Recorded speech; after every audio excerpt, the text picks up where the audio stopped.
probably should put this at the beginning. If you haven't seen the first part, you need to go watch that, because otherwise this is not going to make any sense. So go watch the first part and then come back to this one later on, because otherwise it's not going to, it's just going to be confusing for you. You're going to be like, what in the F are you talking about? You really have to watch the first one to really understand and comprehend the progression of this, and not only the progression of this, the information that I connected and pieced together before we get into this brand new section. Hi guys and gals, how are you doing? I hope everyone's doing good. We're gonna film a part 2 to my Wizard of Oz video. This has been crazy because for like the last few days, or even just a couple days actually, the last couple days, I've channeled so much information that's just flown through divinely. Now, how accurate this is, I really don't know. I'm leaving it up to interpretation through you and to see if anything resonates, if you get, you know, any puzzle pieces that fit together, if you get anything that just like you get chills with or that activates you. Let me know in the comments below what you receive and what rings true for you, because I'd really be curious to know. And we are all of us as one, pieces of the puzzle that we're trying to piece together. Now, when I receive things specific to me and like what I'm supposed to be hearing could be giving me clues and things for past lives or future lives, or just symbolic things in general. So some things might not resonate, and that's okay too. So I just wanted to throw that out there. And no, I don't know everything. I don't hold all the answers. I don't know anyone that does, to be quite honest. And that's why I feel we all hold different pieces of the puzzle and the answers that we can come together, figure out, and put together. Now, what I'm going to get into before I start is the synchronicities leading up to this were so potent and prevalent and abundant and important that I'm going to include them at the beginning of this video. Many of the synchronicities that I received were through multiple friends and soul family members that actually just came to me with this information. A lot of them didn't know I was researching this stuff. Some of them did. Is that the train? The train. Divine emphasis from spirit. I can't make this shit up even if I wanted to. If you're new to my channel, the train means divine emphasis from spirit, also means time travel. It's a whole thing. It's a whole thing coinciding with Montauk. It's the time travel train. I mean, all aboard. Here we go. Jumping right into this.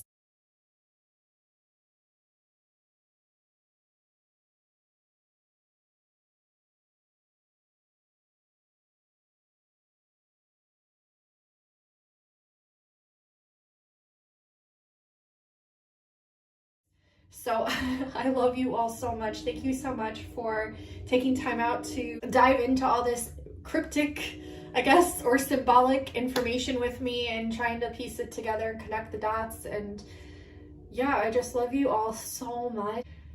This might be like a part of a mini series. I don't know how many more of these videos I'm going to be doing, but it was just the Montauk, the Oz, and the red balloons and all that message, the Tesla stuff that just kept coming through. It's still coming through, and it kept building up. And my spirit guides were like, okay, if you don't film this video, you're gonna forget half the shit that happened, which has already kind of happened because it's been happening over many months now, and almost a year, I'd say, actually, maybe 2 even. So without further ado, we're gonna jump into this. Like I said, my soul family members were reaching out to me with different synchronicities, so I'm going to go through some of those. My friend Tim, also known as Cosmic Threader here on YouTube, you guys need to go subscribe to his channel. He's just an amazing human being in general, but he's definitely an indigo. He's definitely here to bring love to the world and humor. He's an amazing, well-rounded person, and I really honor and appreciate him, and I trust what he receives as well. He does tarot readings as well. He does other impersonations as well, and he's just an awesome person. So I highly recommend him. Me and him have been getting many synchronicities, me and others as well. So I'm gonna name Tim's first, the synchronicity we both received. He had sent me a message, and I sent one back saying that I was doing, you know, a video soon on the Wizard of Oz, and I was telling him about different synchronicities because we've both been getting stuff for the longest time. And he sends me a message and he's like, Kim, you're never going to believe it, but I'm sitting with two people and we all play different parts in the Wizard of Oz. Kimber, this is going to blow your mind. I'm hanging out having coffee with these three guys, and I'm having this conversation with you about Wizard of Oz. We find out during the conversation, after I start with talking with you, that one guy played the Scarecrow in Wizard of Oz, I played the Tin Man, and the other guy played the Lion, the Cowardly Lion. So we got the whole crew here. Isn't that a weird synchronicity? Yeah, in a play we all discovered in our youth, we all played different the Scarecrow, the Lion, and the Tin Man, and it's weird. It's bizarre. I'll take a picture right now. I'm going to send you a selfie of me with the Scarecrow and the Lion. Cuddle up here, guys. Let's get a picture. So he had been the Tin Man. I think people that he was with were either the Scarecrow or the Lion. And he sends me this message and I was like besides myself. I mean, what kind of synchronicity is that? Like, that is hugely divine and amazing. And this movie I've loved. You know, I've watched it since I was a kid. This movie, The Little Mermaid, The Last Unicorn, I watched a lot. The Never Ending Story. You know, the Disney stuff, The Beauty and the Beast, Alice in Wonderland. And there was only a few Disney movies that I watched. But the main one was like The Little Mermaid and The Wizard of Oz. Those were like my two main favorite. And they actually coincide, believe it or not. So I'll get into that here in a minute. So he sends me this synchronicity and I'm like, I'm besides myself, speechless.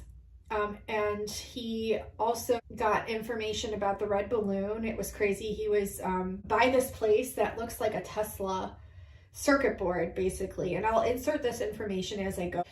He went to this place and it looked like a Tesla circuit board. And it's a place where they actually monitor the sounds in the universe, believe it or not. So I will insert that information here. So on White Lakes, there's a facility that literally monitors the sound, the space and time of the universe. And that's very Tesla looking and sounding, if you ask me.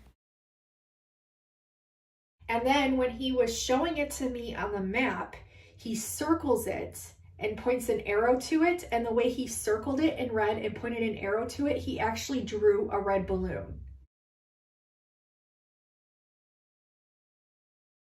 Like, it looks like a red balloon. He's like, you would never believe this, but I just drew a red balloon. And I'm like, oh my God, you did.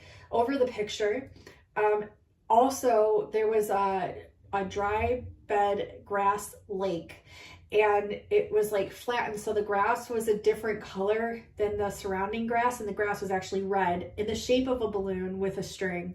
Like, not even kidding you. And I think he sent me that picture too, but he definitely talked about it, and that was crazy. Okay, but wait, there's more, Kimber. They just keep coming. So I go out there, and I take the picture to share with you guys of this Yellowbook Farms, and since I'm out there, there's hiking trails. I go for a little hike, and what do I see? I see a dry bed lake, and the dry bed lake is full of this reddish grass, and you'll never guess, but it's in the shape of, guess what? A balloon.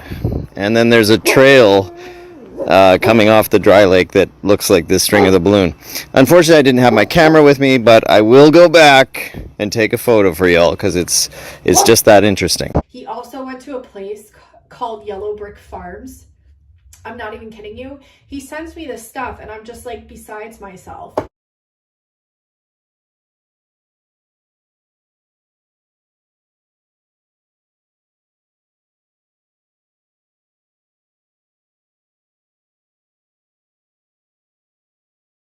So that was another synchronicity. He sent me a magazine that said Wizard of Oz on it.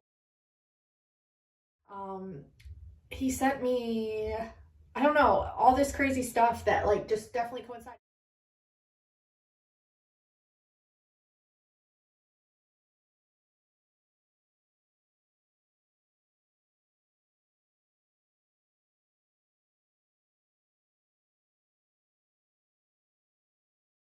He was not the only one, my friends.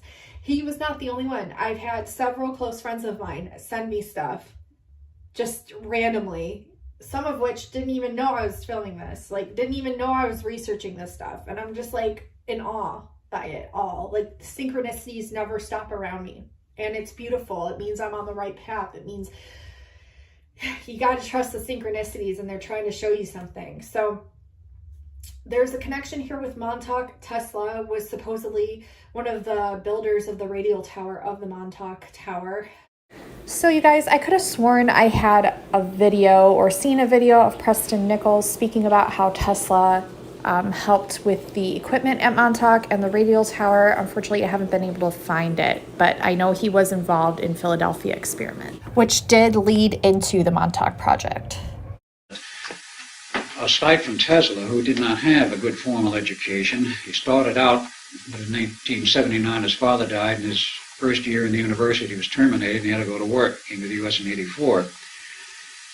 He had enormous insight and an incredible intuitive insight, and solved his problems in that manner very competently. He had a perfect track record. But unlike Van Neumann had a PhD in math, and his mathematical background was in the turn of this century. And before he came to the United States, he met a number of other people. J. Robert Oppenheimer was in Germany at that time. He became important because a little later time Oppenheimer was involved with the atomic bomb project, but not with the invisibility program. Additionally, he met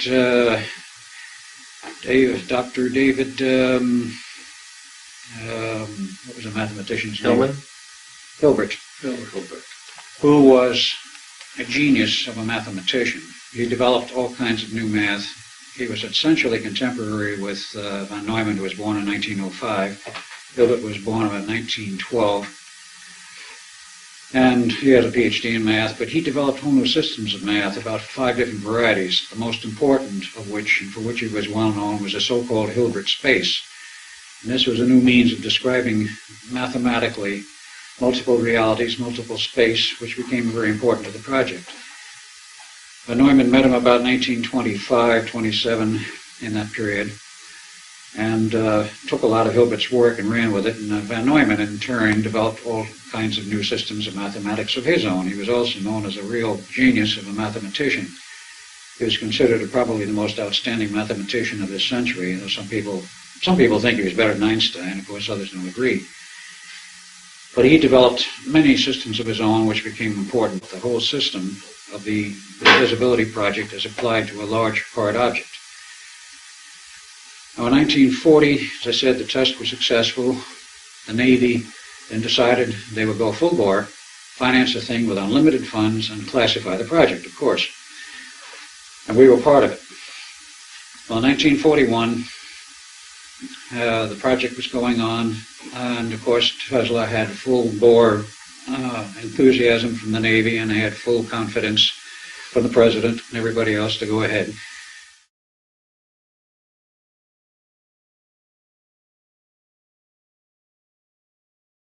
By T. Henry Moray, just as the old Scots were. This has input from Nikola Tesla in it, this one.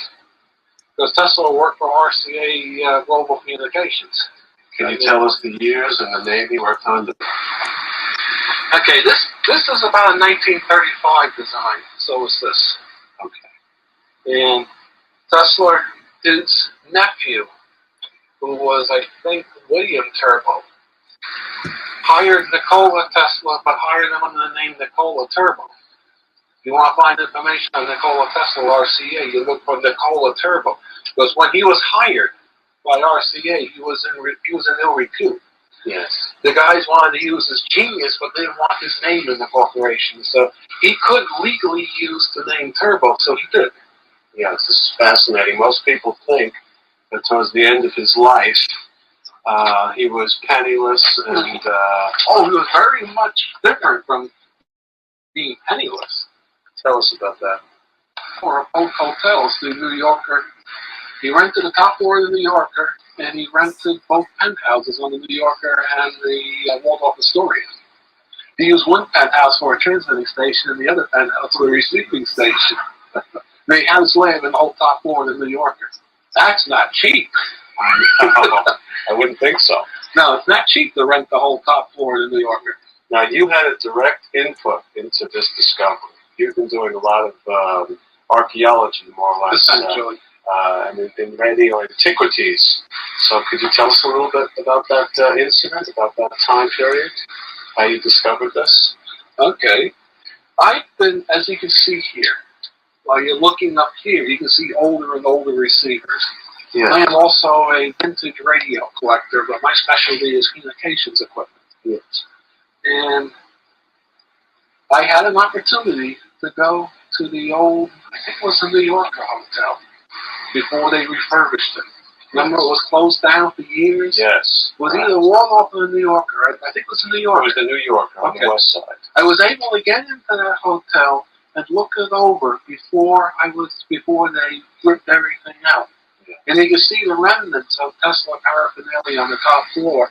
And in the penthouse, I found a whole row of these RCA receivers, Yes. which I couldn't get out, but I knew where to get them.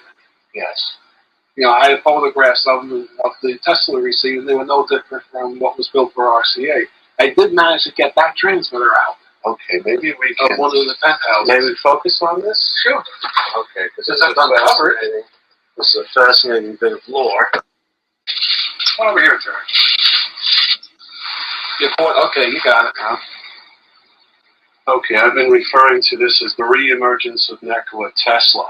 We were led to believe that he was destroyed by the Morgans and just kind of turned into a non-person, thrown into the streets where he lived on a stipend, wearing one suit a year and living like a pauper. Which is far from the truth. Tell us more. Well, when I got into the New Yorker with a group of people from the Vintage Radio organization looking for radio history, we found all sorts of assorted odds and ends and junk on the top floor. It was definitely electrical junk. None of it was useful for anything. It was all broken up pieces of this, that, and the other thing. But the two penthouses were very interesting. One of the penthouses had a big cabinet with a radio transmitter in it. I brought out the RF section, there it sits right there. Tesla used this for something, I'm not sure what he did with it. The other penthouse was filled with giant racks of these huge receivers that I got in the other room, but there's no power to connect the camera to shoot it. Yes. Although you can focus on pictures of them I have. And Tesla used these receivers. The folklore has it that he was talking to the ETs of these things. How true that is, I don't know. There's a lot of folklore about Tesla talking to ETs, and then in the later years, his developments were ET inspired. His involvement with the electric car and wireless transmission, psychogenerative signals, etc. How did that relate to this kind of? Well, he probably was transmitting psychoactive signals with this. Because this transmitter has modifications in it that are similar to the ones I use here to transmit psychoactive signals. I see. In fact, it's very similar. After I made the modifications, I brought this back, I studied this, I realized, hey, I'm not the first one to do this sort of thing. Okay.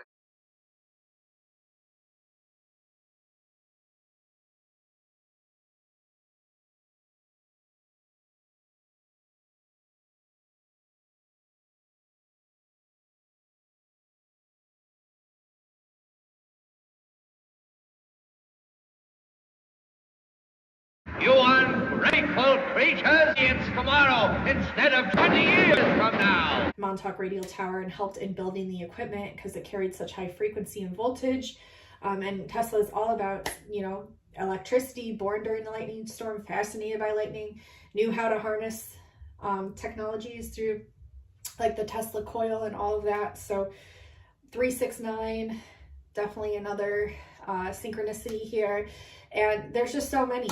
I don't even know. I'm probably rambling so much, but there's just so many synchronicities to the point where it's like insane. Like if you were me in my world, like I literally feel like Dorothy going from black and white and walking into this whole new dimension where there's all this technicolor and like a whole brand new world.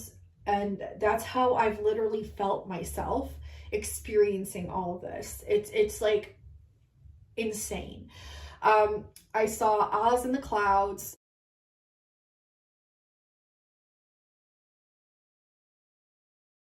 And then what else? So much, you guys. It's beyond belief. So my friend Agnes, she was sending me stuff about the Underground Railroad. So there's definitely a connection there.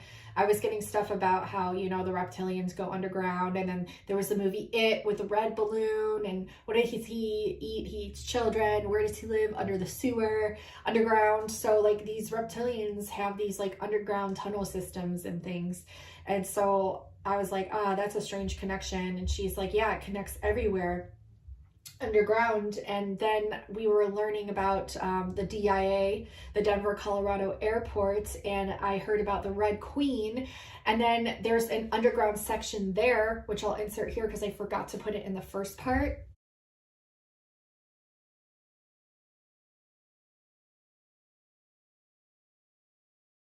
Your gut reaction to this picture I'm gonna show you. I see is 4 runways, and it looks like a swastika.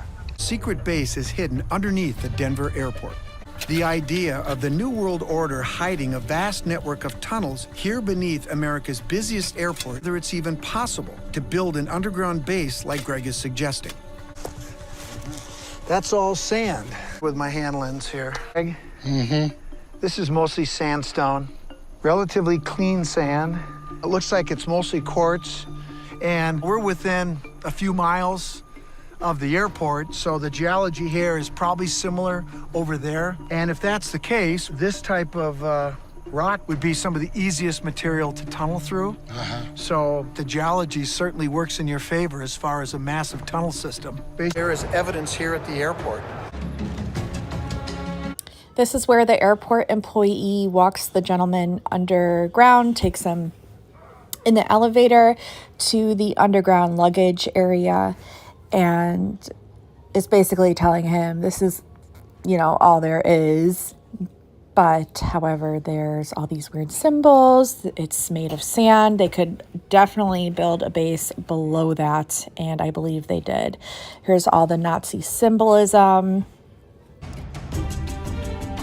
My investigation into the New World Order has proven that for some people, the fear of a global takeover by a powerful and clandestine group is very real. I think this frightening secret society could exist. I highly recommend watching the full video. They do talk about, you know, sickness and everything else, population control, basically everything that is happening now. So I highly recommend watching the video in its entirety. I'll have it listed below in the description box as the very first link for you guys. But if you watch it, they go all the way underground, and there's actually a further subterranean level under there. Like, I think it goes way deeper. And they just say it's like an old luggage area, but come on, like, we're not stupid. And there was even a guy that was a geologist, and he tested the grounds there to see if that would even be plausible to build a tunnel system under there, or go deeper and have it all come out to be a true thing. So he digs under, and there is sand. It's all sand. So yeah, it's crazy. So there's many different references to the rainbow, interpretations of what it could be. So the Rainbow, Project Rainbow, was actually the Philadelphia experiment, which led into Montauk. Phoenix 1 was also part of Montauk, Phoenix 2 as well. And then there's the Rainbow Prophecy that is known to occur with the Warriors of the Rainbow and Somewhere Over the Rainbow, again referencing back to Oz. Oh, and then my friend Agnes also wrote me that it was something about the rainbow mining, because she was interested in going mining, and then she found a place that she was going to go. It was called like the rainbow mining. Like, I'll insert a picture here as well.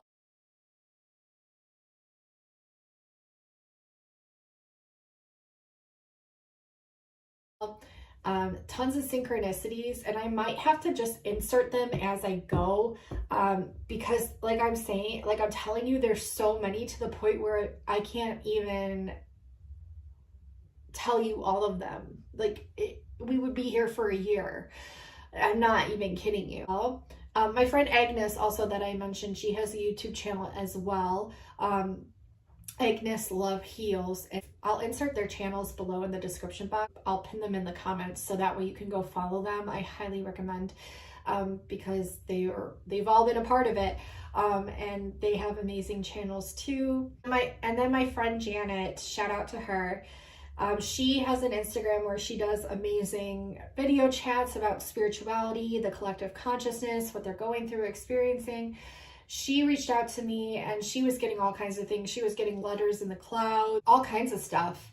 And she coincides with some of this information later on as well. But she told me that she remembers a gentleman comparing the Wizard of Oz to the suits of cards in the tarot. And I'm like, no way. So she reached out to me and presented me with that Richard Knight information. Wizard of Oz and Alice in Wonderland, probably not specifically to what you're thinking about in detail, but it's come up for me in the past few months on my awakening. One, in the suits, like the characters in it, using them as suits. Tarot, the suits. Yeah, like kind of say, like, you know, that say hearts is the lion, or, you know, that sort of thing.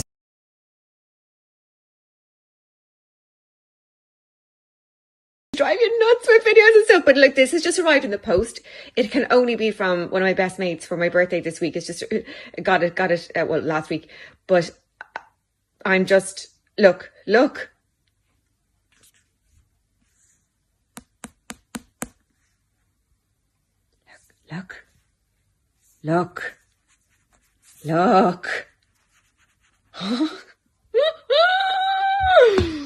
okay, that I provided in the first part. So there's another synchronicity. There's just like there's so many, and it's like insane.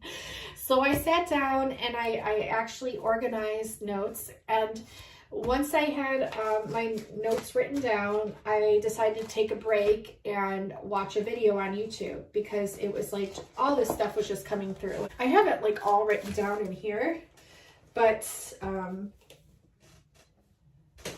yeah, I'm gonna keep this by me so I don't like forget anything. But I have it all written in there, and it's a precious book because it was my grandma's who passed away. My other grandma Rosemary, not the grandma Rosemary that just recently passed, but the other one who passed a year ago. So I'm getting like, see how ADD I am. So I stopped because this is why I'm a channel, because I'm ADD, and like when things come through, they just freaking flow through me. It's unexplainable, but it is at the same time. So I just get done channeling all this information. Lo and behold, I click on a Fleur Brune video. I just love her videos. I love them. I just feel like she really picks up a lot of amazing information and then translates it across her audience so well and like effortlessly, and it always coincides with things, like it pings, you know, with things that I've been getting as well.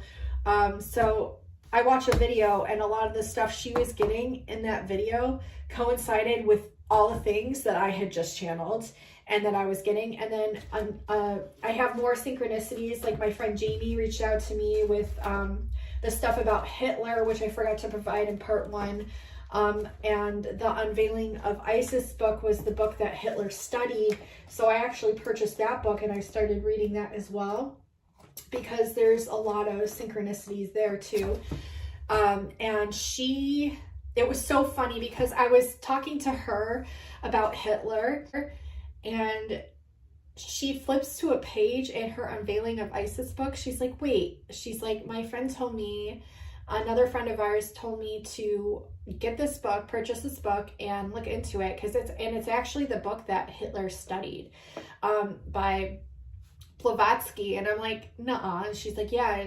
I'm asking her how Hitler decided to do all this stuff all of a sudden and decide. I was really interested and intrigued by the whole Aryan race thing and why he thought that was so valid, because I couldn't see any information to back that up. I mean, everything that I was researching was showing me what the actual Aryan race was, compared to his, like, I guess, fantasized ideology of what it was, in a way to like manipulate it into his own. And she just turns to a random page in that book and reads it, and it made so much sense. We were talking about the this guy calls it the Cylon upgrade, and if you know what I mean.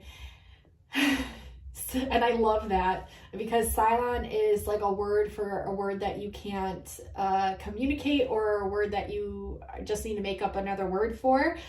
And we'll just call it the gibbly gobbledygook, because honestly, that's how I feel it is. But anyways, we were talking about the kill scene, the kill shot.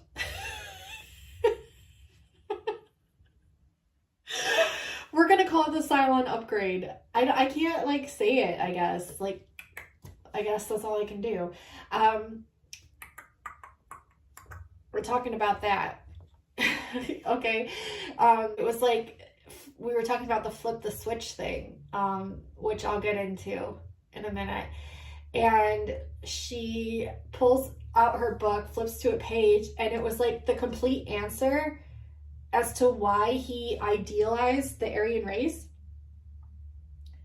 It was so crazy that I screen recorded it, and I hope it's still in my phone, but it made so much sense. And I was like, oh my God, Jamie, that's where he flipped the switch. That's where he made the connection. That's where he like went for it. Okay. Okay, so this is weird, because I just like, you know, opened the page, like just fucking opened it, and I'm like, oh, maybe I should look and see if there's something on this page, because yeah. And it says, when mankind are enlightened, or the barbarous races and families are supplanted by those of, it says numbler, I don't know what that means, nature and instincts, the ideal excellencies may become realities. You know what's crazy?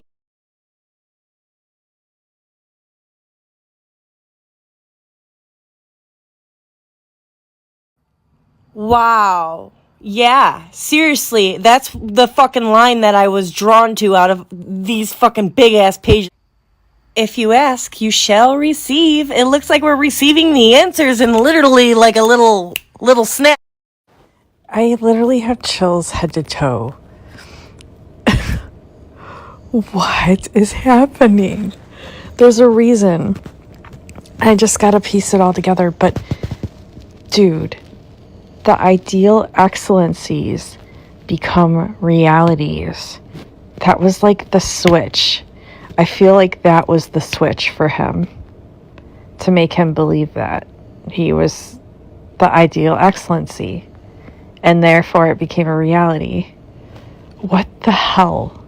So there's another synchronicity, and I'll get into all of this in a minute, because you guys are probably like, what in the F are you talking about? But I promise it makes sense here in a minute. I promise it makes a lot of sense. So there's more synchronicities, and I'm already 20 minutes in just babbling, but I wanted to include these synchronicities in here. You guys also heard about how Ismail reached out to me about the Red Queen, and that was without any knowing of it thus far. And so like these things just happen to me. The soul family members just come to me with this information, and then it's up to me to look into it and piece it together, and also pull it apart and maneuver it in a way to where I can understand it within my frequency resonance, and then find a way to translate it and make it and concoct it in a way to where it resonates for you, if that makes sense. Okay, so we're going to start here. These are the messages. These are all the channeled messages that I got. So bear with me here, you guys. Like, look at, I have how many pages here in total? Almost 43 pages. Okay, 43 pages.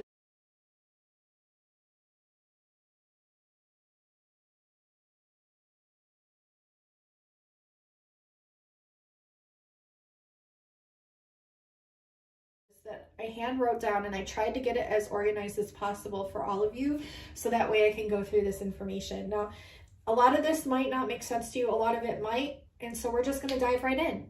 And hopefully it just, my goal here is to have it activate you, if it resonates, and then have it in a way to where if you were trying to piece some things together, it might make sense, whether it might just fall into place, it might not resonate for you, and that's okay too. So I'm just going to read this. These are my channels that came through on a galactic activation portal day, mind you. Yes, on a galactic activation portal day. What day was it? Let's see. A lot of the days that I received this information were galactic activation portal days. December 1st, a lot of them came in, and that was a palindrome day, a mirror day. And I got a lot of messages. So let's dive in here. Time to dive in. I've been getting a lot of messages having to do with the Montauk project, which is the time travel project in Montauk, Rhode Island at Camp Hero, with the radial tower that Tesla supposedly built, along with equipment where they would project a vortex out through psychic children and then have people walk through these vortexes in order to time travel. And they ran MK Ultra experiments, mind control experiments. Found proof that time travel and teleportation is actually a real thing. They're already doing it. Keep watching. Time travel is already being used. We do know that the insiders have started to work with this technology. I have personal contact with a guy who worked on the Montauk project. Right. This was where they took a seed from a recovered extraterrestrial craft, hooked it up to the proper power supply, and found out that when you get in this seat, it wires in with your brain, and then what you think about will become reality. It amplifies your psychic ability dramatically. So in this case, your psychic ability actually can create a portal in the room that will take you to another location. And people could go through these portals and end up in those locations, but not just in space, George. They could time travel as well. Any place. Well, we've heard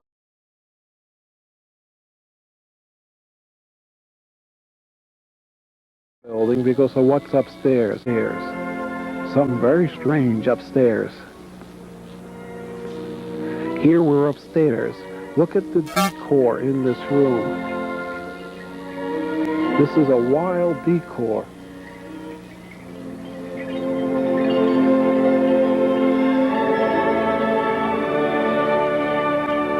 This is early mind control in these rooms.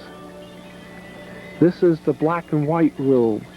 I've seen pictures of a room just like this in the Timothy Leary report, that Mr. Leary used a room like this to enhance LSD experiments.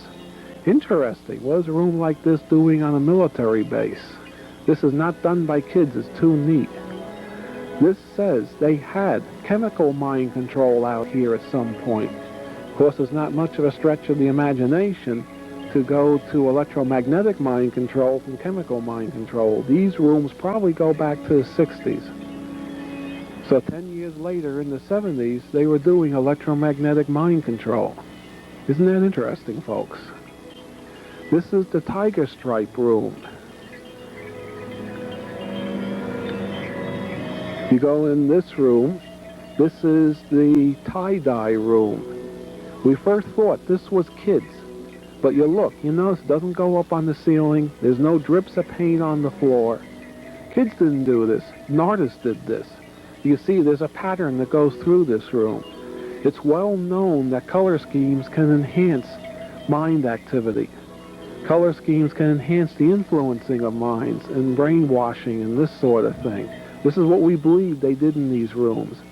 But this was like the 50s and the 60s possibly. This is preceding the Montauk project.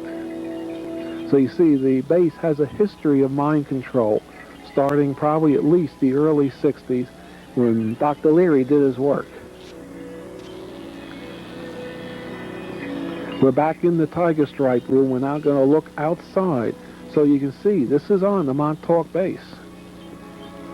It's all very recognizable. There's the waterworks buildings. There's the cross point. Connecting that, I've been connecting Magnolia Plaza. That's with the Magnolia Hotel or the Magnolia Building, that of which is in Pegasus Plaza in Texas. And then I've also been connecting things within the DIA, the Denver, Colorado Airport, which we went over the Red Queen there. And then also with the Wizard of Oz and with Medusa and Mary Magdalene and Jesus and all kinds of things.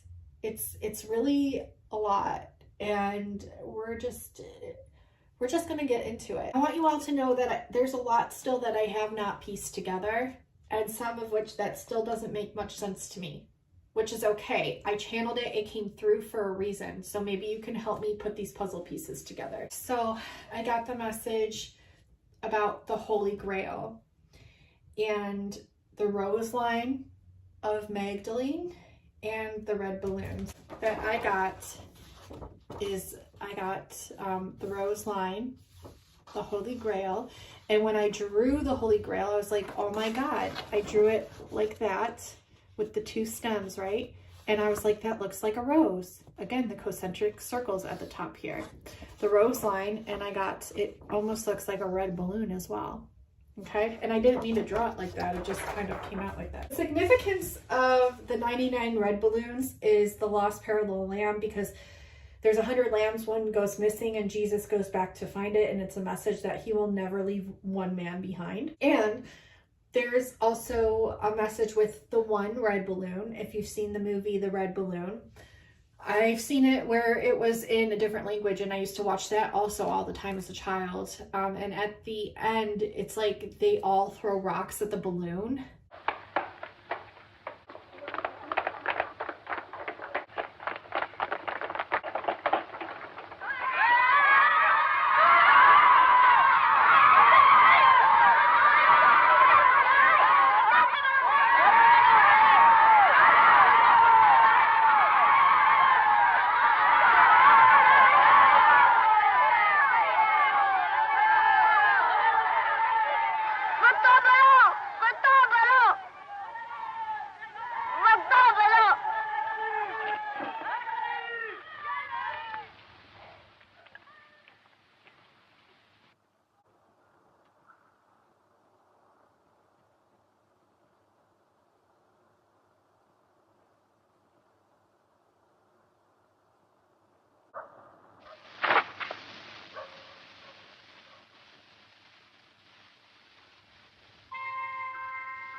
Try to kill it. And I'm not sure if they do. I think they dented it, and it like and who else did they like always want to stone was like people in the Bible that they didn't understand or that did bad things. Or even if you're like a good person, people will always like get irritated by your light, and that'll irritate their demons, and then they don't understand your love. You know what I mean? It's not so much the light, it's the love. And they don't understand it, and then what they don't understand, they condemn or punish. So, and who else did they do that to? They did that to Jesus, and they crucified him on a cross. So it coincides with the messages. So we have Mary Magdalene, and I've been getting a lot of different messages about Mary Magdalene. I've been getting messages about also the Oracle of Delphi, which I was told that I was actually the Oracle of Delphi in accordance to my natal birth chart from someone that read it in the past. And how she worked. I explained in part 1 with how she received her prophecies. I've also been getting messages about Medusa, and I've been getting messages about Ariel, the Little Mermaid, and how I feel there's a tie between all these avatars and how this energy shapeshifts. Okay, so this person, I believe, is an energy frequency or consciousness, the train's going, you'll hear it in a minute, that shapeshifts. Okay, and I wrote, just as Jesus shapeshifts into many forms, so does she, Mary Magdalene. And I wrote, for she taught him how to. So Mary Magdalene taught Jesus a lot of the things. And as we know, women are very, very intuitive. They are very, very connected to source and God. And they're very sensitive beings because they hold more emotional tendencies. The train. See, I told you I heard it. Ding, ding, ding. They hold more emotional tendencies, which helps increase their intuition and their channeling abilities. So I had a video that I posted on my Instagram. I might insert it here so you understand kind of what I'm saying. Hi guys, so this video is titled Jesus Was an Anunnaki by Ever Wonder TV on YouTube. This is an amazing video. It's very insightful and it does open up the mind to just kind of try to understand why so many religions are similar in their nature. So I'm just taking an outside perspective, and I wanted to put out a disclaimer. I'm not by any means claiming that Jesus was an Anunnaki. I am just looking at how he tended to shapeshift into all these different avatars and produce his teachings through them. So I just wanted to state that as a disclaimer before inserting this video clip. And I will have this video, the video from this video clip linked in the description box below, where you can find the whole entirety of the video. Thanks, guys. Why are all the major religions kind of similar? Jesus appeared in many different shapes and forms. Jesus was the Anunnaki who appeared to the Hindus, who appeared to the Buddhas, who appeared to the Jews, who appeared to every major culture, who later wrapped religion around his teaching to show us and guide us to freedom. Jesus was an Anunnaki who was sent from above to reestablish order, one of Enki's creations, a hybrid. He actually traveled. He traveled the world. He went to India, and he went to Tibet. He was a student and a teacher of both Buddhism and Hinduism. Jesus was just one of many messiahs, or should I say prophets, that were sent by the Anunnakis to, basically that might be a reason why the Jewish nation was God's chosen people, not so much because they were the only chosen people, but because that was his area to prophesy, to spread the word, of how humans should act and the laws of nature. This is why, as soon as he came back at the age of 30, he was well known that he was already a Messiah, and the Roman leaders were alarmed that Jesus might be reinforcing Enlil's rival with Marduk, who competed with Enlil. Basically, the Romans and the Hebrew leaders, they worried that Jesus would be like Enlil, who wanted to basically be the highest god and rule. So that's why they accused him of being, a Messiah, and they attempted to crucify him. Horus, Mithra, Krishna, and Jesus Christ, and a few others, all have the same description. They were all born of a virgin, all born in the East, the Middle East area. They all could perform miracles. All were claimed to be supernatural. Some have little differences here and there, but they have 12 disciples. They all died, and they all were resurrected in 3 days. The only difference is they were all born on different timelines. Is it possible that Jesus was an Anunnaki and was actually reincarnated multiple times in different areas, attempting over and over again to spread the word? Is it possible that Jesus was an Anunnaki hybrid? From what we've seen over and over again, the truth is always hidden under a pile of lies and is twisted and turned upside down until the only little truth remains so obscured that we don't know what to believe anymore. The Bible has missing chapters such as the Book of Enoch, the Book of Jubilees, the Book of Numbers, the Book of War of Jehovah. So one must question, why would any of these books be eliminated? What we know through these missing books is that Jehovah, El Shaddai, and eventually called Yahweh, was known as God, and was a God of vengeance and wrath. Is it possible that when Jesus replaced Jehovah, that people are unknowingly worshiping the same God of vengeance and wrath? What is also known about the Bible is that it is written in perfect reverse astrological order. As we move through the precession of the equinoxes, which explains the reverse order of astrological signs. For example, when the Israelites idolized the golden calf when Moses went to the mountains, it symbolized the age of the Taurus.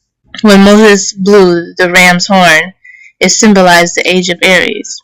When Jesus fed the masses with 2 fish, it symbolized the age of Pisces. When Jesus said to follow the man bearing the pitcher of water, it symbolized the age of Aquarius. If nothing else, the Bible teaches us about astrotheology was used to control the masses because the Bible's timeline brings us to an artificial end time right now, which is why we're seeing the power trying to invoke the revelation when we could be living in world peace and harmony instead of chaos. What if the Bible is an encrypted timetable for the return of the galactic family? Is it possible that the ruling elite know this and are trying to create the end times to prevent humanity from ascending in order to harvest our energy for their own archonic reasons while keeping us living in fear as economic slaves to a broken system? Perhaps these times will bring us to the return of the Anunnaki, the creator gods. It's interesting that in Genesis 1:26, Genesis, or the genes of Isis, it says, "Let us make man in our own image." Let us are the Elohim. Who are the creator gods in the Bible? Is it possible they were the Anunnaki?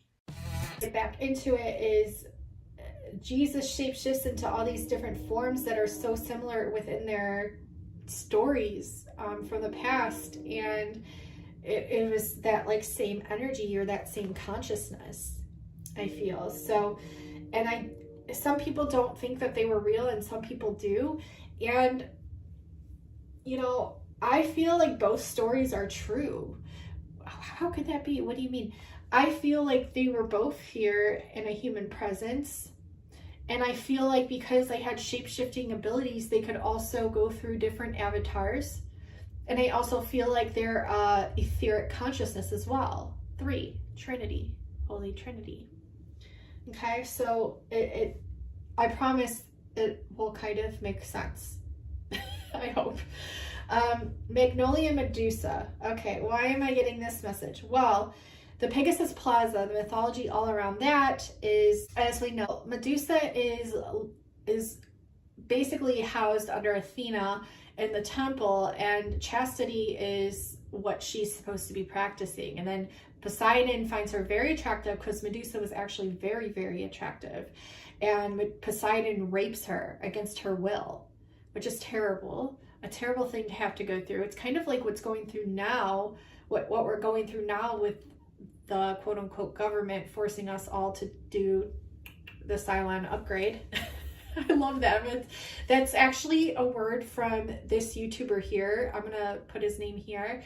I highly recommend his channel as well. He has amazing intuitive messages that he channels, and then also this guy here as well. I highly recommend his channel. I've posted a few things on my community tab by him.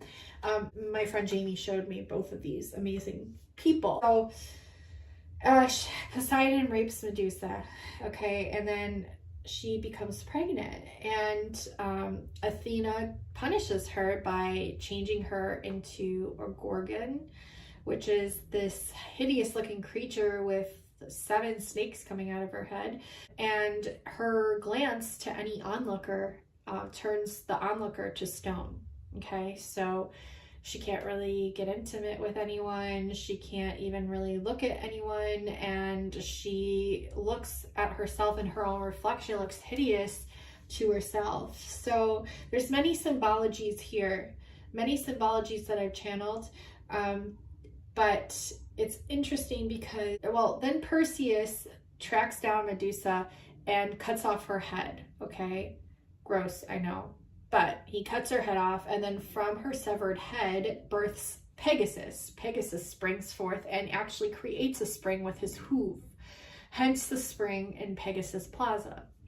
Okay, the spring actually ties into the Castilian spring where the Oracle of Delphi is, because there's the 9 muses, and the 9 muses would perform at Mount Olympus, and there was something to do with Mount Olympus connecting into the Castilian spring.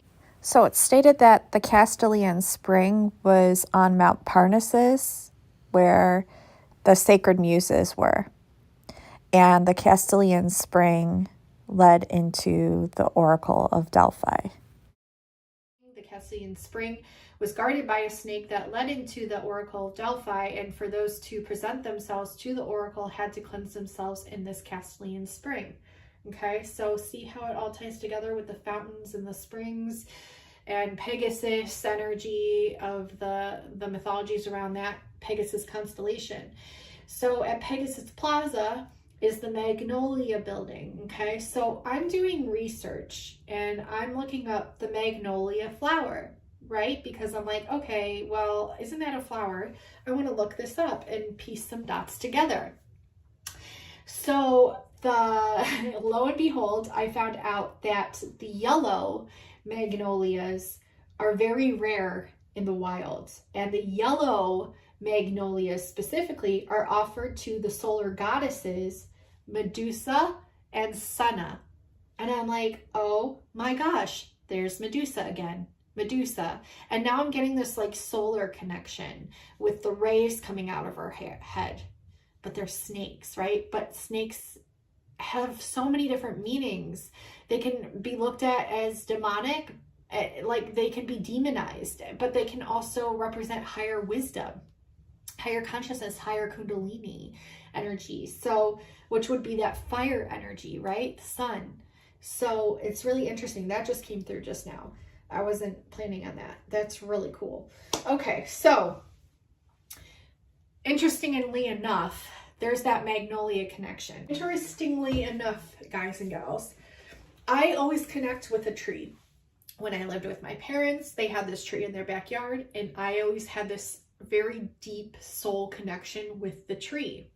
I looked at it all the time and connected with it without even really realizing that I was, but knowing that I was at the same time. Okay, so I had the connection with that tree. Then I moved here, and we have a tree in our backyard, and the tree is beautiful. And this year, my husband is like, I wonder what kind of tree that is, because the buds on it grow, and when they fall, they like picking it up and looking at it almost looks like miniature little pine cones. And he's like, I wonder if they're hops, like bud hops, hops that they put in beer, like a beer tree, you know what I mean? Like where they get the hops from. And we're looking at it, and I'm like, yeah, it does look like that. So maybe that's what kind of tree it is. And we didn't really know.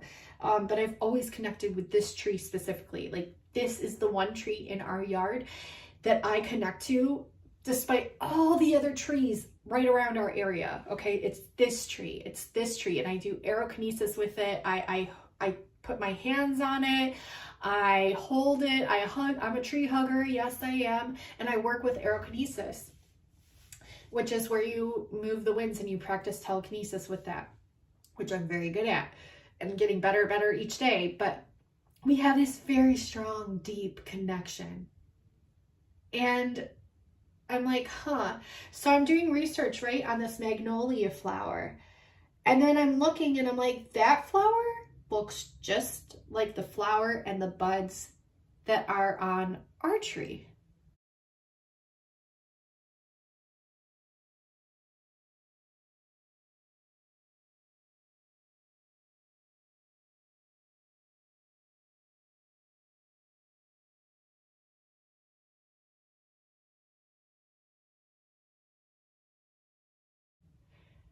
And I look and it says these trees can exist in this location and the color of them specifically. And I'm like, holy mother of pearl. The tree that I connect to, that's my absolute favorite tree, that I have this deep connection with, that's in our backyard, is lo and behold a magnolia tree.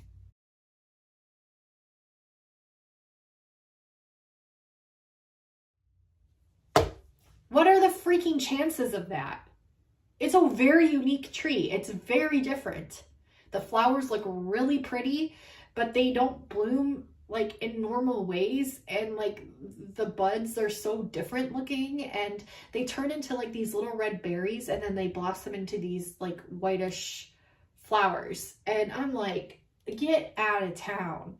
There's no way. And this will be even more important going forth. So I'm like, that's weird, but not weird at the same time. Crazy synchronicity, right? Then I've been connecting Hydra to Medusa because Hydra had the 7 heads as well, the 7 snake heads. And they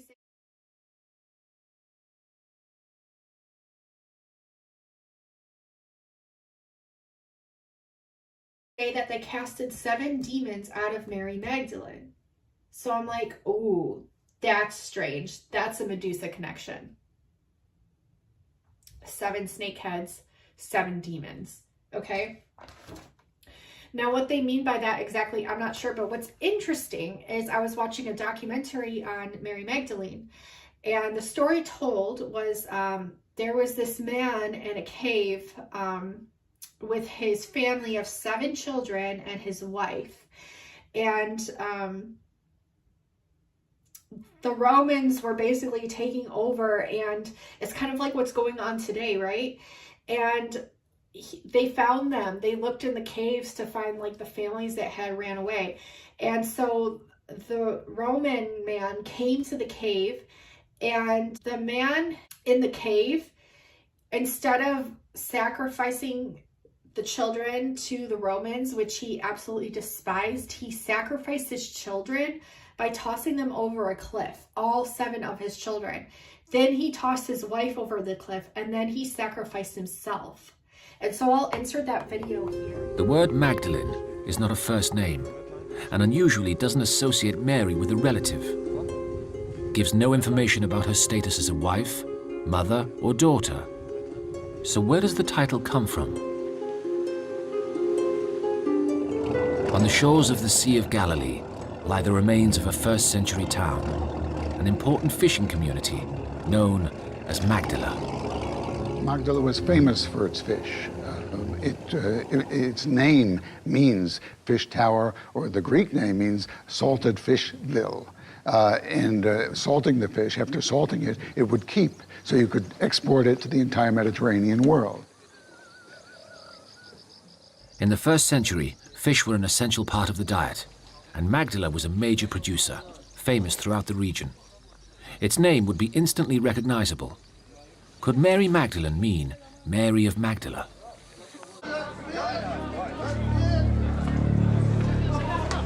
Mary's childhood in Magdala would have been overshadowed by the might of Rome. Galilee was a hotbed of political activity, some of it violent, and the Romans had crushed frequent revolts in and around Magdala. Reminders of Roman oppression were very close to home. Some 40 years or so before Mary's birth, a large number of Galilean rebels and their families were caught hiding in the caves of Mount Arbel above Magdala. Herod the Great, appointed King of the Jews by the Romans, was determined to get rid of them. The Jewish historian Josephus recorded what happened next. Herod at first doesn't know how to deal with the situation. They seem so well defended inside those caves, and how do you get to them? Finally, he resorted to a trick, Josephus tells us, fraught with the utmost danger. He lowers the best of his soldiers in cradles from the top downward, and they attack the families from these cradles. Josephus tells the story of one family, a father and mother with 7 sons, and the father refused to surrender. Instead, this old man, Josephus tells us, takes each of his sons one by one, drags him out of the cave, and throws him down into the abyss. After the 7 sons finally throwing down his wife as well, and then he leaps to his own death. Mary would have heard these stories from her grandparents and from her parents, and every time she looked at these caves, she would have remembered this one example of the many examples of Roman oppression in the Galilee. So as you can see, it's pretty, like, very, very sad and crazy. And it's because he refused to give in to the Romans. So the person who explains the story also states afterwards that Mary Magdalene herself would have heard about the story. So can you imagine? You know, and it's interesting. Like, there's a lot here. I'm wondering also, like, the 7 could represent like the 7 chakra system, and I've recently heard that the 7 chakra system is almost like a matrix in and of itself, where the reptilians feed off of the energy. And so if you are doing all these things with like your chakras in different ways, it can actually do things to like actually burn out your energy centers and things. So you have to like really know what you're doing. So it's really interesting. I'm learning a lot. So the number 7 is very significant. There are the 7 sisters of the Pleiades, which represents the 7 stars of the cluster. There's the 6 sisters of Ariel. Ariel included would be 7. So that will come into reference here in a few.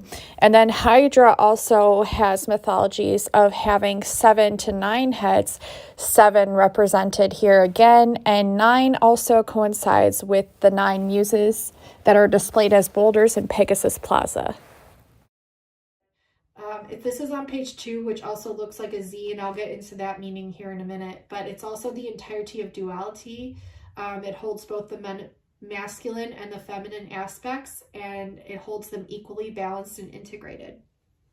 Okay, so these also downloads from December 1st, 2021 that came in. I've been seeing the M everywhere, and in my part 1, you'll see that the M on the palm of the hand, can you see it? I have the M on the palm of my hand. That is the mark supposedly of Mary Magdalene, and it's also supposedly the mark of magic.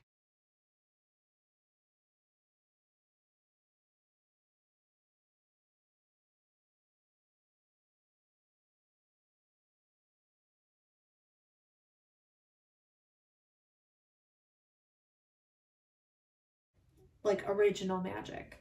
So pretty intense there. The day that I channeled this M stuff was the 12/1/2021, which is a palindrome day. It was also a galactic, a massive portal day, and something to do with the red serpent. I looked it up in the Mayan kin, and it was either the day before or that day or afterwards, or maybe 2 days afterwards. There was something to do with the red serpent, which I also channeled in part 1. Okay, so connecting all these things. So M equals the zodiac sign of Scorpio. M is the constellation of Scorpio. There's the M. Scorpio.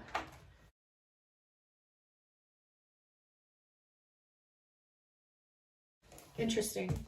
Another thing in my notes, another Mary Magdalene connection that I made is there's a scene with Glinda the Good Witch in Wizard of Oz, and they zoom up on Dorothy, and I swear to God, you guys, Dorothy's hair looks red, like it turns red in the scene.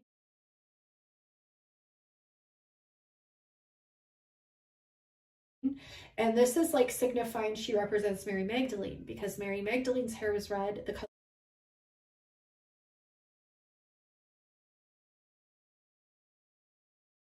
red is very, very significant with Mary Magdalene, and it's just, there's a lot here, okay? So Mary Magdalene usually is depicted in red robes, but here it's also showing yellow when they're assuming that she was a harlot, and they're wondering if that came from the Scarlet Letter, which is also synchronistic. We have the yellow magnolia flower that's associated with the Medusa. So if wearing yellow is associated with being a harlot to Mary, the shadow aspect, then perhaps Medusa is also a shadow aspect of Mary as well. Now, also there's the rainbow symbology, okay? So we have the good side of the rainbow, which would be the full light spectrum of all the colors. And then we have the dark side of the rainbow, which would be the gray side. The other half of the rainbow is actually gray, I found out. And so that would be like the dark side of the rainbow. So depending on where you're standing will depend on the perspective of you even seeing the rainbow. So some people could be standing in a different spot and not see it, while others could be seeing it at the same time. And the producer of both The Wizard of Oz and the Pink Floyd band themselves, if you put the music of Pink Floyd to The Wizard of Oz, they call it the dark side of the rainbow. It lines up perfectly to the movie. Like, the movie goes perfectly with it. So it was my friend Cosmic Thunder that also told me about the Dark Side of the Moon album of Pink Floyd lining up perfectly with The Wizard of Oz. It is quite interesting that they line up, and there's like a plethora of synchronicities that go along with this. As you can see listed, they have them listed here in the time markings. And it's interesting because he was referring to the producers of this coinciding with Oz. And we know that pink doesn't exist, and so Pink Floyd wanted to be a part of the rainbow. Pink, the color, does not exist in the rainbow. And there's also a tie between the Hollywood producers knowing what they were doing, Phil Spector, the producer, the Muppets version of Wizard of Oz, and Harold Arlen, Alan Parsons, etc. all knew each other through the Teddy Bears band. Alan Parsons was a sound tech on Dark Side of the Moon. And right here is proof to show that they all knew each other. There's Harold Arlen, there's the Teddy Bears band, and Phil Spector. So they did know one another. And because they did know one another, they could have conspired on how to sync up the music with the movie. So my friend Tim also informed me that Phil Spector was connected to the Beatles, which could also indicate a joint intelligence operation with MI5 and CIA, who could have actually, produced Oz, made the movie Oz. And so these could be the real men behind the curtain. And so I owe this epiphany to Tim, because he's the one that put 2 and 2 together. And if you think about it, it would make sense, since the CIA does directly correlate with MK Ultra, and they use the Wizard of Oz directly with MK Ultra. They use the 2 together, so it would make sense. Like, how crazy is that? Okay, so there's messages with the pot of gold being at the end of the rainbow. Could that be like the Holy Grail, the pot of gold, right? And could that also mean the sun? So just things to think about. I heard Medusa's revenge is something that I channeled. And there's the concentric circles on top of the rose that reflect and mirror the Andromeda Galaxy and also the Milky Way Galaxy. And when I broke down the word Milky Way, because I like to do, this just like started happening where I'm breaking down words. Milky Way, milky is the way, mother's milk. And what's interesting is the portal is the Holy Grail. The Holy Grail is the womb. And if you look at the Holy Grail, it's almost like in the shape of a womb. And what's in the womb when it's blood, right? So the carrier of the blood, and not just blood, but also the bloodline. And in accordance to Kabbalistic teachings, I believe it's the left side of the body that is the flesh and blood. And the right side is the bone. The masculine is the bone. The left is the flesh of the blood of the feminine. And yeah, so we'll get into that in a minute. Okay, so I got the portal, the Holy Grail is the womb, and the womb man is the way to figuring a lot of things out. Womb man is the way. Woman, womb man. These plays on words. Then my friend Tim, Cosmic Thunder, is threading clues, aka synchronicities, together cosmically. This is literally what he's doing. That's why I love his name on YouTube. He put together Medusa. He broke it down as Medusa,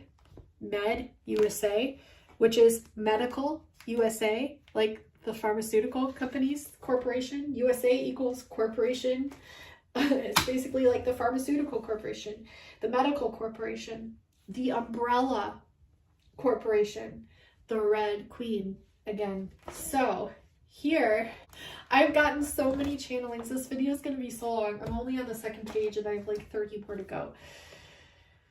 We have the word metaverse, and I'm trying to break it down to figure out what it means, but I got metaverse is mediverse, like med, USA, Medusa, and metaverse of the siren song. Okay, so the reason I get siren and mermaid energy is because that's half reptilian, being half fish, and like half snake almost with a tail, and then half human, right? Siren song, okay? And meta is like trial, meta testing, beta testing, okay?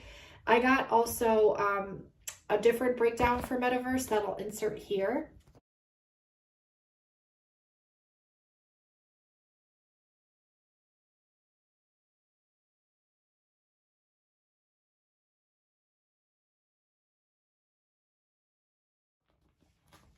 And it's like trial and error, right? Experimental products. And we're almost the experimental products, but also the product itself is an experimental product. And I got trial and error. I got the Umbrella Corp. So I had a subscriber actually comment below one of my videos. Her name is Bruna Vibes. So shout out to her. She stated that under the red umbrella, on top with the red shoes, which is what Umbrella Corp looks like. And if you're wondering where I'm getting Umbrella Corp, it's in the movie Resident Evil. And Resident Evil is about something they used to give the people, and it went wrong. It was a virus, the T virus. And then people started turning into zombies and like basically eating one another.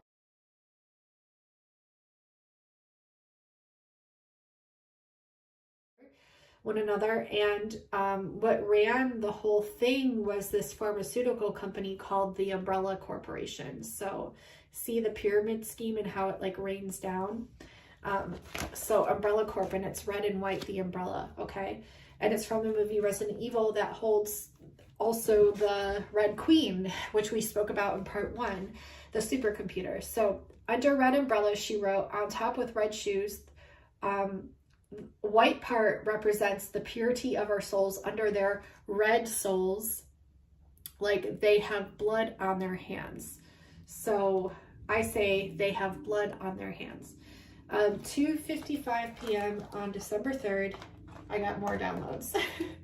So I got that Dorothy holds the true J and M bloodline, Jesus and Mary bloodline, the rose line on the soles of her feet, hence the red ruby slippers. And that's why the evil cannot remove her shoes, aka they cannot remove her soul.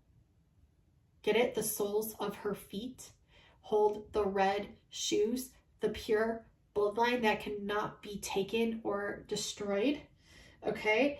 And the witch literally says to her, and she says, I'll get you, my pretty, and your little dog too. While dog / Toto is representative of Dorothy's intuition. And what is dog backwards? It's God. So she's mocking not only her intuition, but her pure connection to source, and diminishes source or God as being a little God, and is mocking her. I'll get you, my pretty. And pretty. Who else was pretty? Medusa was. Mary Magdalene was. I'll get you, my pretty, and your little dog too. Dog is God. Backwards. I'll get you, my pretty, and your little God too. Okay.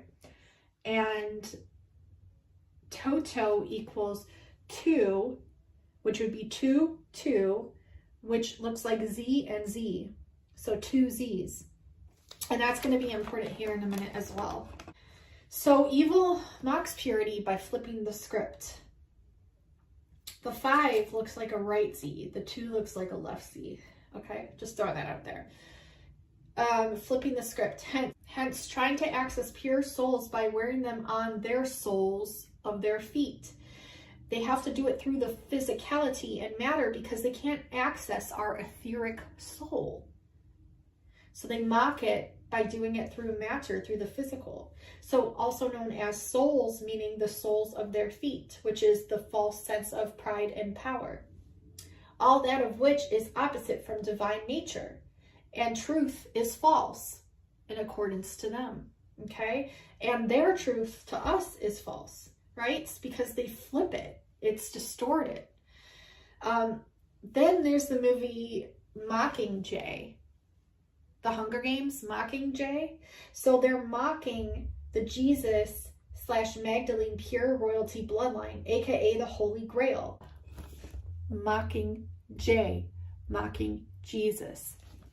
Okay? And it's all a game of survival. Earth provides all, and we are all equal. That's the truth. And the distortion, what is false, is the monetary system, that of which isn't even real, and forced control to think that we need it when it's already here. Everything that we need is provided here on Earth. So why are we paying for it? And where did they get money from?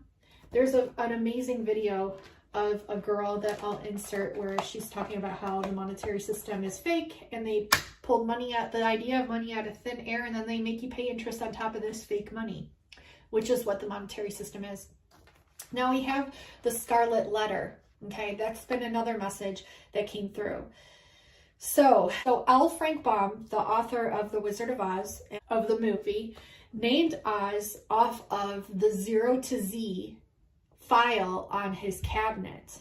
So he saw the 0 to Z of the alphabet on his cabinet and decided to make the Wizard of Oz off of the 0 to Z. And I heard in my mind, and also I wrote, yeah, right, because him and his wife Maud studied Theosophy, which Helena Blavatsky actually created and designed. It's combining science and also magic. So that's why I wrote, yeah, right. He's making that up. O to Z, no. He knew what he was saying, and he's very methodical in the ways that he presents the symbolism and the occult symbolism as well throughout the movies and throughout all his books, okay?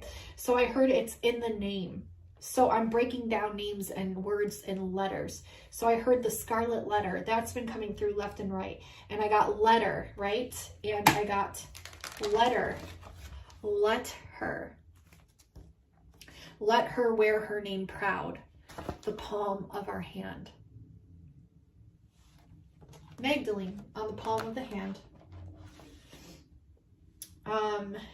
We got, as we spoke of before, Harry Potter's Z stands for the Philosopher's Stone, aka the Stone of Immortality, the Fountain of Youth, the Mark of Immortality. So when Voldemort goes to kill Harry Potter, it creates a birthmark, a Z, a lightning bolt on his forehead, a scar of a Z, and then bounces back to Voldemort, and Voldemort basically has to take the own spell that he cursed Harry with, and it ricochets off of him.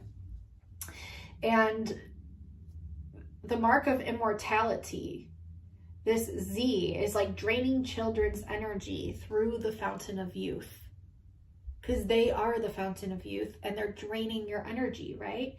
So the mark of immortality, aka the immortal soul, our immortal soul, is the Z. It's that marking that evil could not defeat love. It's the symbolic representation of that.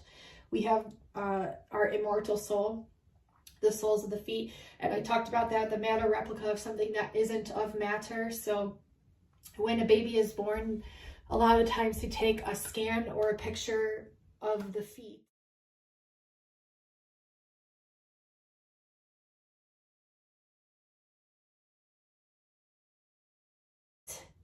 Which is the sole of the feet, and they create it into something tangible, the birth certificate, which is a contract to the USA corporation. It's basically stating that you are now owned by the corporation of the United States of America with the straw man name and with the social security number. And the straw man name is the all caps name that they use when they're trading and selling stocks and so forth. That comes equipped with a bank number and also a routing number as well. And so this is what they do. They indoctrinate you as soon as you are born into their fake matter system. Z also stands for 0. Why? Because 0 degrees of Aries, Z for 0, Jesus had this marking in his natal birth chart. 0 degrees Aries. So I broke this down as well. 0, Z, Eros. 0 degrees Aries, A, rise. A, Z, Alpha and Omega. Okay, A to Z, the Alpha and Omega. Z is the marking of Jesus. Aries is a rise. A, Z, Alpha, Omega. The alphabet, the A starts, the Z ends. Alpha and Omega. So the marking of Jesus and 1/2 of the M for the Mary Magdalene. 2 M's and 2 Z's. Okay, 1/2 is 1/2 of the magic she originally carried and then taught to him. So what am I talking about here? I'll show you. So Jesus is 1/2 of Mary or of magic. So Jesus is 1/2 of the equation. And what I mean here is, I'll show you, because I need to kind of show you on paper. I can show you here. So Z, right, equals 1/2 of M. Z equals 1/2 of Z equals 1/2 of M. What do I mean? There's a Z here within the M. I'm going to show you. We draw a square here. And what do you have left? A Z. Z is 1/2 of M. Okay? So Z, meaning Jesus, is 1/2 of the equation. He's a half of Mary, and Mary is a half of Z. Okay, so moving, that was just something really cool that I noticed right away. So then I came across on Instagram this, and it's really interesting. One is one angle, two is two angles. There's the Z and M. And Stephen Hawking did a PhD thesis titled Properties of Expanding Universes that Tibby's goes over on her channel. And notice here the A equals MM facing the other way on the equation. Here 1/2 of M, but again facing the other way. And I caught this after I had edited this, so I had to go back. This symbol my friend Agnes kept seeing, the one that looks like a little hill or Taurus, and 1122 equals 2 Z's, 1 + 1 equals 2, or Z, so therefore it equals 3 Z's. 1122 was the time that I took this photo yesterday. And here's just a little glimpse of his thesis that you can read about the cosmos and calculating the universe. M is in Oz everywhere, the letter M.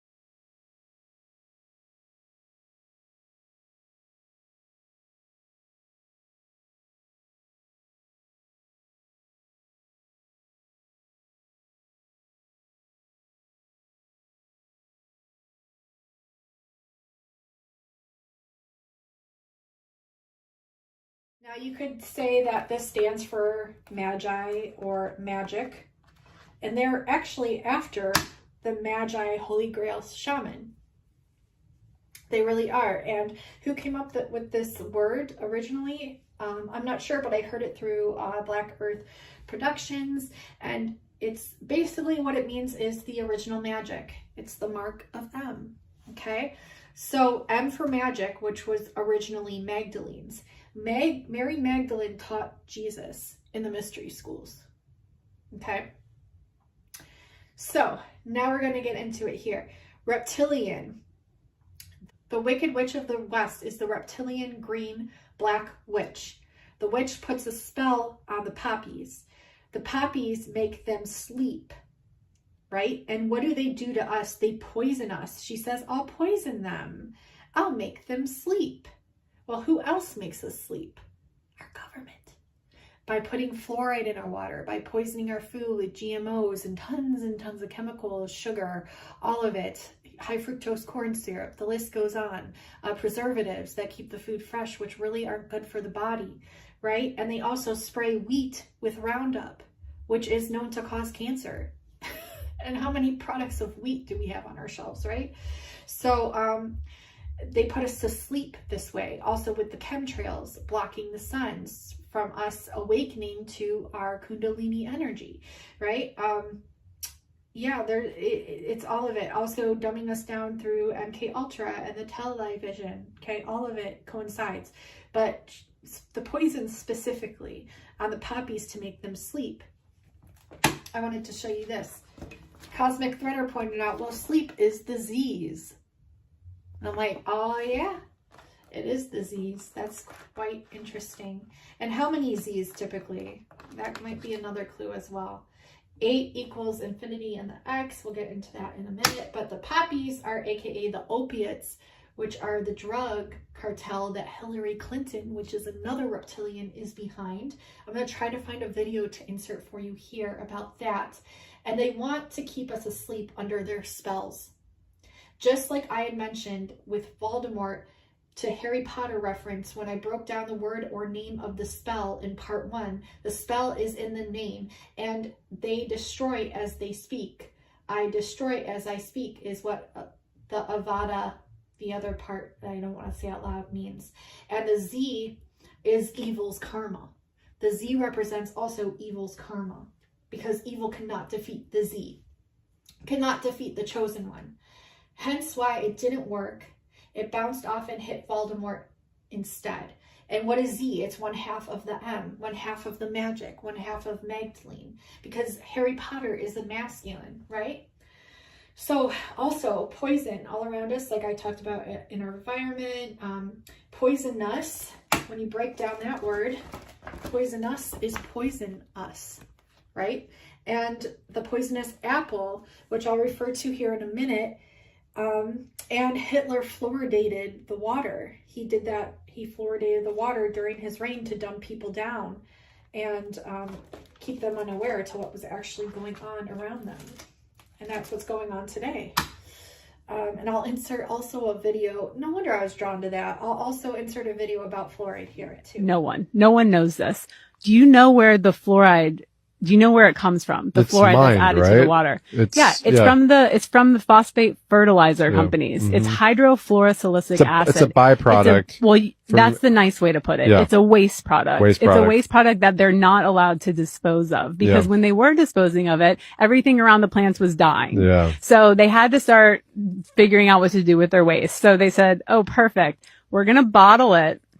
We're going to show that fluoride's great for your teeth. So we're going to bottle this acidic, nasty form of it, and we're going to sell it back to the counties. So just like everything else, our tax dollars are paying to poison us. And it's just insanity. It's the biggest level of insanity, and it's very typical of the systems. I think it's the biggest. It's our water. Yeah, we are 70% water. And so So all they can actually attack and attempt to destroy is our physical body.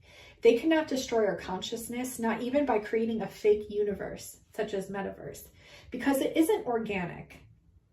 It's still fake and false, okay? And they're trying to belittle us, right? And then organic, I broke down organic. organs I see. Like, that's how they know we're real, because we have this physical body, right? And they don't. They really don't. Like, their physical body, like, everything about them is fake. That's why they have the clones. That's why they are missing a soul. Even our organs have an aura, okay? And theirs do not. So in the name, so we can understand. And also the word understand, when you look at the word understand, it's understand, like under I stand, like stand under us, understand us, stand under us, understand. Get it? The train's going again. This is such a long video, but I don't even care because there's so much information here. I also got Hitler and the Draco walk-in connection. So I was talking to a few people actually that mentioned that he had a walk-in with Draco. And then I was looking at a picture of this other guy similar to Hitler, and I'll insert the post here so you know what I'm talking about.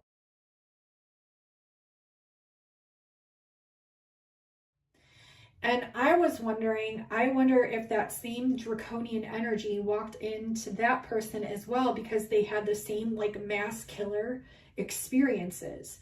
So it could have been the same Draco walk-in. And I got mass killers, and they want one race. What race is that? The draconian race. The race to get to the draconian race. That's why they call it race, because they're racing to get to this draconian race. You have to look at the language and what they were implying, because the words are spells, and you can either create as you speak or destroy as you speak. So you have to differentiate between the two and break down the words and what they actually mean. And then the language, like, you have to think, who invented this language that we speak? Who controls everything? It's like we have to like wrap our minds around this and like really understand what we're putting out into the world and the universe. We might have to create our whole new language. They don't allow us to speak anyways. They censor everything. But anyways, okay. So the Draconians want us all to be like them, the M.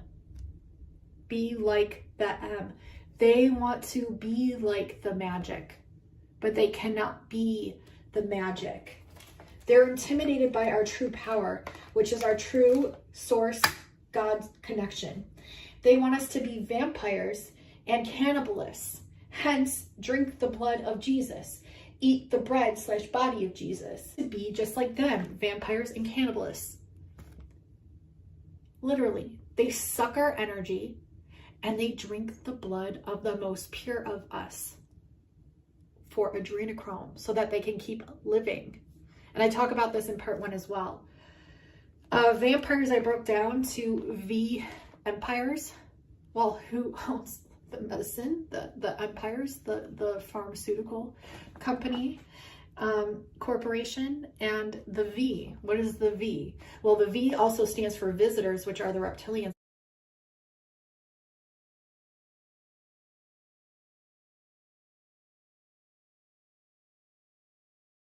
But what is the V right now? V empires, putting it into your blood, drinking the blood, and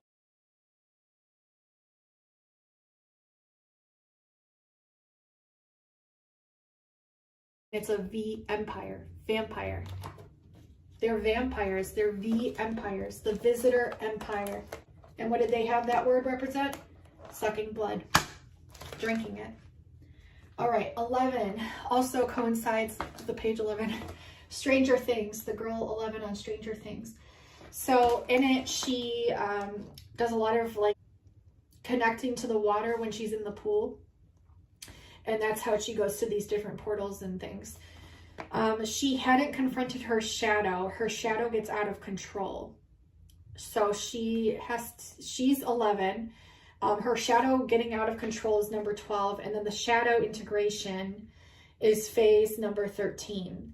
11 represents the mirror palindrome, and the mirror palindrome represents the water that she's reflecting into to connect with the water and to enhance her intuition and create these portals.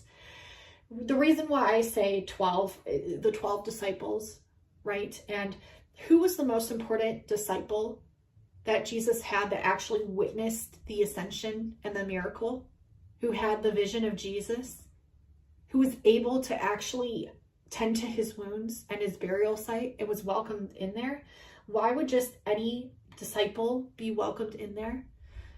Mary Magdalene had a very important role, and he said she was one of his most basically important disciples, which she is not included in with the 12, which would make her number 13. And isn't 13 the number of the goddess? And isn't the letter M the 13th letter of our alphabet? Connecting dots. Okay. So it's pretty neat referring to 11 and Stranger Things. The earliest possible reference to Medusa in any classical text is in Book 11 of the Odyssey. So that's pretty interesting. Also, Athena and Medusa are celestial and chthonic parts of Athena. Perseus, slain of Medusa, allows the reintegration of two aspects, but with the chthonic aspect under control. So the people said Athens said horses represent prosperity through war, which they didn't want, whereas Athena's olive tree represented prosperity through peace. And then the spectrum here with the rainbow. But yeah, it's like all these different points of view integrating both aspects of the psyche into one. It's the righteous one who manifests the good, that he who does not let the divine element within himself be weakened by the interdependence of the evil powers of the Medusa soul. If that makes sense. And then we have good and evil on our conscious choices. There's always two sides. So Athena brings logic and consciousness, and Medusa would be the phobias and the dark unconscious. And then we have here, it can also represent the old order and the new Olympian order. So there's all these different interpretations, the Olympians and the Titans battle. Also interesting is Athena is also known as Minerva, and she helps to kill Medusa, or that of which is the shadow aspect of herself. So Minerva Medusa equals MM, which is also Mary Magdalene. So I also wanted to point out that it's teaching like the superiority of man over women, but also women having to, I guess, integrate victimization over what is rightfully so. So it's a dual integration. And it's also showing how we have to, both of us, male and female, integrate both our higher selves and lower selves, meaning our light self and our shadow self. So we have Mary Magdalene, but then we also have what Spirit kept showing me, which was the MW, representing man and woman. And each dual integration of both, hence the two upper forms and lower forms shown within the letters MW. So we have represented here as what you could also say is as above, so below, but we have the male or masculine light self, and then down peak is the shadow self. Same with the woman, we have the light self, and below that, the shadow self. Here we have on the M, the man light self, the woman light self on the upper peaks, and then on the W, the lower woman self, the lower man self. Both dualities of the dual sexes fully merged and integrated is the MW, which would also be the Jesus, aka Yeshua, and Mary Magdalene, fully integrated into one essence. So they're mocking us. They're mocking us. Broke that down as well.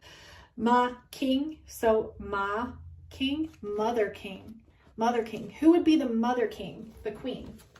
So either way, it's mocking both. And by tracking us into doing their evil and manipulative and disgusting deeds, aka tainting and taking away our purity, because we are the true pure race and they know it. And we transmute their darkness into love and light, which is why they want their ideal race to be pure. But they know that it's not, which is why they create division and separation, because that is Satanism. And anything with division and separation is Satanism. So mocking us is their way of manipulating us through division and separation. The female and the masculine, all of it, okay?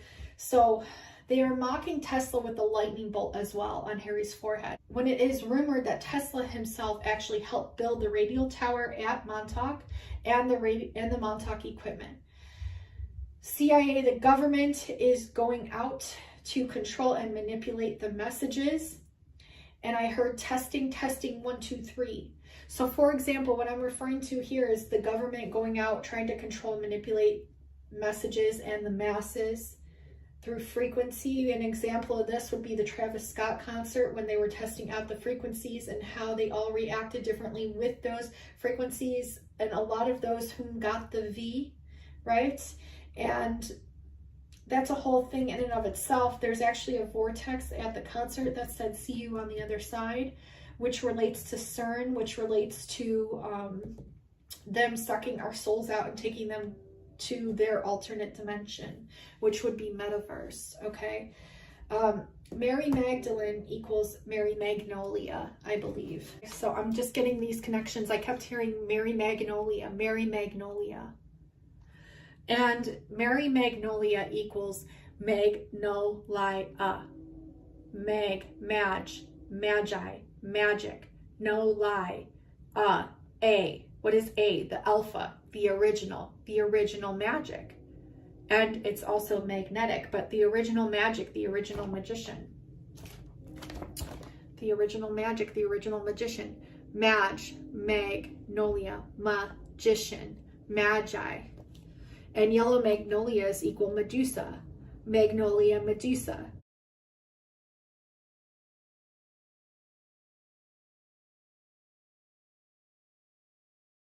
So what's crazy, and how this also connects, which is huge, you guys. L. Frank Baum, the writer and the inventor of The Wizard of Oz, lived on Magnolia and Rose streets. On the Magnolia building, there's a rose on the shield.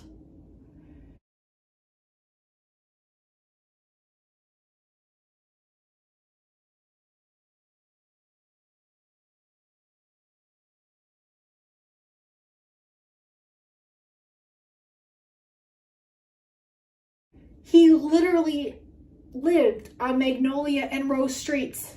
That's huge. So that ties the connecting the dots of the Magnolia to the Rose bloodline. And back to Mom and the Wizard of Oz and what I'm predicting. Back to the Magnolia building in Pegasus Plaza. So when we go back to this part of the Magnolia building in Pegasus Plaza, there's a huge quartz cluster rock there. And quartz is a quantum computer. I have an article about that. Quartz is a quantum computer and acts as a generator. And it's also in all of our electronics today. Quartz crystal is in our computers, our cell phones, etc. Combined with the water that's there, which is the conduit.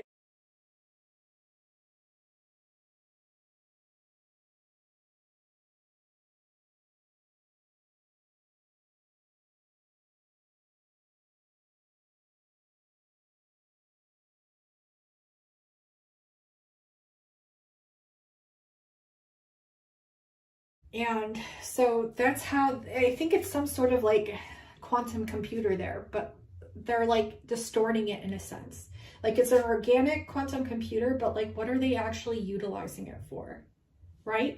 And then I wonder if one of the Infinity Stones, one of the Philosopher's Stones, because there's 6 of them,